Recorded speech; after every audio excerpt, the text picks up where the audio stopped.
लेकिन शनिवार को इसी शो में बीजेपी और समाजवादी पार्टी के प्रवक्ताओं के बीच मारपीट की नौबत आ गई, जो कि बहुत दुखद बात है। अगर वहां मौजूद लोग बीच बचाव नहीं करवाते तो स्टूडियो में हंगामा हो सकता था, हिंसा हो सकती थी।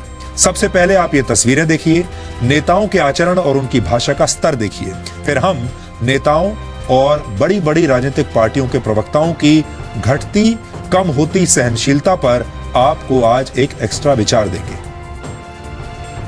रोजगार, उनको शिक्षा, अगर आप हस्तक्षेप करेंगे और एक एक करके वोट पाएंगे करो, वरना चिल्लाते रहेंगे, सारा निकल देश में सुरक्षा और अमन अमान का वातावरण बनाओ। आपने बदअमनी और असुरक्षा का माहौल बना दिया पूरे देश में। Why don't you tell your partner? You ought to listen. I will listen to her. Please, don't be selective. You see, you have a loud Who has been voice. interrupting? First time I spoke, he interrupted. अरे हमें भी बात करने का sorry देखिए ऐसा है, अगर कंटिन्यूस बोलना है मुझे कोई परेशानी नहीं, बस डिबेट चलेगी नहीं। आप लोग नहीं रेगुलेट कर पा रहे, आखिरी जो कंटिन्यूस बोल रहे हैं हर बात के आप भी बताकर, अगर आप चाहते हैं जो कंट्रोल नहीं हो रही क्यों नहीं, आप बताइए। 60 सेकंड में टोक रहे थे। हाँ, अगर आपने बोला, आपने राम को भगवान राम एक बार बोला, गलत बोलेगा तो मैं टोकूंगा। आप बोलो एक गलत, मैं हर बार बीच में इन्होंने बोला। अगर आप ये चाहते हैं कोई बात नहीं, हम लोग चले जाते हैं, आप इनसे कराइए। आप जाहिल लोगों को बुला के चाहते हैं नहीं, जाहिल गाँव बेशर्म लोगों को बुला के क्यों बोल रहे हैं? हमेशा गालियां पड़ती है, व्यक्तिगत टिप्पणियां करी इन्होंने। मेरे घर के बगल जाहिल किसने बोला? जाहिल किसने बोला? व्यक्तिगत तो कोई दिक्कत नहीं। चुप आ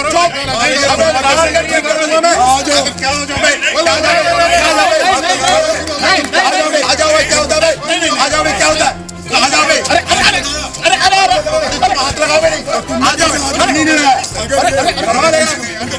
छोड़ो, छोड़ा करते हो यार। हाथ कैसे लगाओ? हाथ मारने पड़ोगे, हाथ कैसे लगाओ? कोई बात नहीं हो सकता। बहुत ये अलाउ नहीं हो सकता यार। पढ़े लिखे आदमी में कैसे अलाउ हो जाएगा? पढ़े लिखे आदमी में कैसे अलाउ हो जाएगा? आप अच्छा नहीं बता हो, अच्छा नहीं बता हो, क्या अलाउ नहीं हो? नहीं कुछ नहीं करूँगा, हाथ कैसे नहीं लगाया? अरे हम खत्म करो, रुको हम गाली नहीं करो। अरे हाँ, तुम आपे बोलोगे, अरे तुमने बोला मुझे, क्या बोला? हाथ नहीं लगाया, मैंने अपने आप को रोका। हाथ लगाया तो बताओ।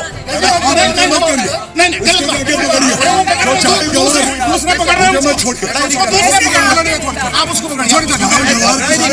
आप हमेशा जाहिल बोलते हो, हमेशा गाली देते हो। बताओ यार, मैं कुछ बोलता ही नहीं। मैं वैसे ही हमेशा जाहिल, हमेशा मैं बोल नहीं रहा हूँ कुछ। मैं पार्टी की बात करो, हम भी बात कर रहे हैं, तो फिर उसमें जाहिल बात नहीं ना। मैं लड़ता ही नहीं ऐसा कहीं नहीं होता है ना, ये बात करना। फिर लड़ना नहीं चाहता। हाथ कैसे लगा? अरे हाथ नहीं लगा, फिर तुम झगड़ा कर रहे हो। झगड़ा करना चाहते हैं,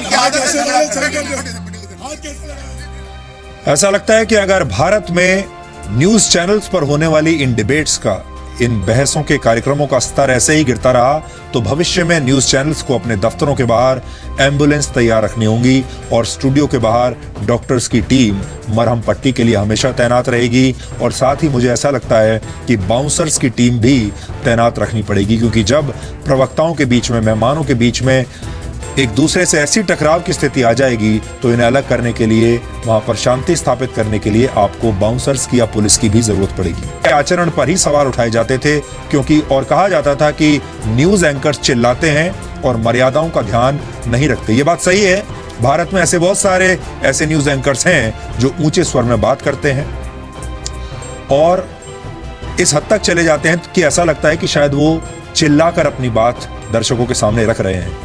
लेकिन उनकी भी गलती नहीं है, क्योंकि ऐसे ही शोज की हमारे देश में टीआरपी ज्यादा देखी जाती है। यानी अगर किसी शो को हिट करना है, उसकी ज्यादा टीआरपी लेनी है, तो उसका सबसे सफल फॉर्मूला यह है कि उस शो में ज्यादा ऊंचे स्वर में बातचीत हो, तीखी बहस हो, एक दूसरे का अपमान हो और तब ऐसा लगता है कि लोग इस तरह के शोज को देखते हैं। और इसीलिए भारत के बहुत सारे एंकर्स इसी फॉर्मूले को अपनाते हैं अपने अपने न्यूज शोज को हिट करने के लिए। लेकिन अब पॉलिटिकल पार्टीज के जो प्रवक्ता हैं, जो ऐसे शोज में हिस्सा लेने के लिए आते हैं, उन प्रवक्ताओं ने चीखने चिल्लाने वाले कुछ एंकर्स को भी पीछे छोड़ दिया है। अब जो मेहमान आते हैं इन शोज में, जो प्रवक्ता आते हैं, वो खुद एंकर से भी ज्यादा तेज आवाज में बात करते हैं। इसलिए अब राजनीतिक पार्टियों को भी ये सोचना होगा, विचार करना होगा कि वो कैसे प्रवक्ताओं को न्यूज चैनल्स पर डिबेट में हिस्सा लेने के लिए भेज रही हैं। दो बड़ी पार्टियों के प्रवक्ताओं ने जो कुछ भी जी न्यूज के स्टूडियो में किया वो बहुत दुखद है। हमें भी इस घटना पर बहुत दुख है। ये घटनाएं भारत की राजनीति के गिरते स्तर का प्रतीक है। यह हमारे देश में राजनेताओं की एक नई पीढ़ी है जिसमें धैर्य नहीं है। इन नेताओं को चाहिए कि वो इंटरनेट पर जाकर अटल बिहारी वाजपेयी जैसे नेताओं के भाषण सुने और उनसे सबक लें। एक दौर ऐसा था जब अटल बिहारी वाजपेयी सहित तमाम नेताओं की बात सुनने के लिए पूरी संसद चुप हो जाती थी, बहुत ध्यान से उनकी बातें सुनी जाती थी। एक दूसरे का विरोध करने वाले नेताओं का ऐसा मर्यादित आचरण देखकर आज के नेता शायद आश्चर्यचकित हो जाएंगे। वैसे बड़ी पुरानी कहावत है कि जिन लोगों में आत्मबल, आत्मविश्वास और ज्ञान की कमी होती है वो ऊंची आवाज में बात करते हैं और चिल्लाकर अपनी बात मनवाने का प्रयास करते हैं। आजकल न्यूज चैनल्स पर जो डिबेट होती है उसमें भी यही देखने को मिलता है। जो जितने ज्यादा ऊंचे स्वर में बात करेगा उसकी उतनी ही बात मानी जाएगी। ऐसे लोगों को लगता है कि जोर लगाकर ऊंची आवाज में बोलने से ही उनकी बात सुनी जाएगी। पहले तमाम प्रवक्ता अपनी ऊंची आवाज का दोष न्यूज एंकर्स पर डाल दिया करते थे। इसलिए हमने डिबेट का एक नया फॉर्मेट इजाद किया जी न्यूज पर और एक नया कार्यक्रम शुरू किया जिसका नाम है क्या कहता है इंडिया।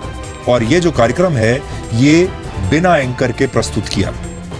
इस कार्यक्रम में कोई एंकर नहीं होता, सिर्फ एक संविधान होता है और जो प्रवक्ता आते हैं, जो मेहमान आते हैं, उन्हें शपथ दिलाई जाती है कि वो इस कार्यक्रम के संविधान के हिसाब से ही अपनी बात रखेंगे, शांति से अपनी बात रखेंगे और जितना समय उन्हें निर्धारित करके दिया जाएगा उस समय के अंदर वो अपनी बात पूरी कर लेंगे ताकि वो एक दूसरे की बात ना काटें।